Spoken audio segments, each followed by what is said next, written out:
أعوذ بالله من الشيطان الرجيم بسم الله الرحمن الرحيم رب اشرح لي صدري ويسر لي أمري واحلل عقدة من لساني يفقهوا قولي. خاص په موږ د سوره بقره 107 نمبر آیت نه والا او 108 نمبر 108 نمبر آیت پورې بوایو ان شاء الله الرحمن. بسم الله الرحمن الرحیم. علم تعلم آیا نه پوهیږئ تاسو ان الله یقینا الله رب العالمین له داغه د پاره ملک السماوات بادشاہی د اسمانونو والارض او د زمکه وما لکم او نشته د تاسو د پاره من دون الله د الله رب العالمین سوا من ولین سوک دوست ولا نصیر او نه مددگار. د الله رب العالمین سوا تاسو سوک دوست او مددگار نشته دی. ام تريدون آیا غواړئ تاسو غواړئ ام تريدون آیا تاسو غواړئ ان تسالو دا چې تاسو نه کوي لکم رسولکم تاسو د رسولنا.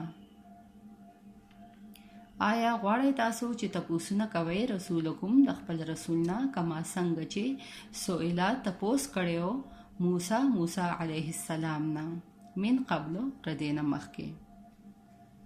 خاص په دې آیات کې يهوديانو ته لګه زور نه ورکړې شوې ده کنه، مطلب رټلې ده کنه، رټنه یا زور نه ورکړې شوې ده. مطلب څنګه چې تاسو لکه مشران چې دي کنه هغه ته چې کوم مرزو د موسی علیه السلام باندې به اعتراضات کوله، دا غنه به لکه مطلب تاسو نه به کول چې دا حکم ولې د قشانتی کې راغی. سوئلا یو مطلب اعتراض تم ویل کیږي او بعضی وی چې لکه سوئلا تاسو نه یا اعتراضات کول یا تاسو نه به کوله. نو دا دیبه مطلب د پیغمبرانو نه به تاسو نه کوله چې مطلب دا ولې داسې چلو شو، دا ولې داسې حکم دی. د تاسو نه هم ګوره یو طریقې کنه د مطلب آدابي د تپوس کولو سره آدابي نو دوی به بس داسې طریقې سره به تپوس کول لکه یو خدای کنه چې انسان په یو خبره باندې پوه نشي او هغه تپوسو کې لکه چې ما په دې خبره باندې پوه کنه دوی چې دی نو دوی به اسی لکه شرمول به کول تنګول به اسی کوله کنه، مطلب اسی مطلب مذاق شانتی کې به جوړول او تنګول به کوله. دوی خو به دې څه تاسو نه کوله کنه چې مونږ په دې خبره نه پوه شوي لکه مونږ په پوهه کا خود دوی خو بس اسی هغه دغه کول. نو الله رب العالمین وایي لکه څنګه چې تاسو د موسی علیه السلام نه تاسو نه کوله نو دغه شان تاسو لکه د نبی علیه السلام نه تاسو نه کوي.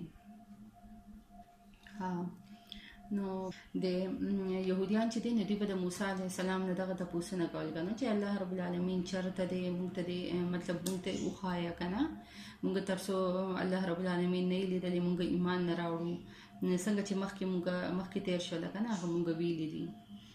رسول موسی علیه السلام چې لکه کوهی تور نه راغی کنه نو دوی وته چې لکه مونږ خو ایمان نه راوړو ترسو مونږ الله نه لیدلې نو دغه شان لکه دوی چې دی نو د پیغمبر نه تاسو نه کوي. ومن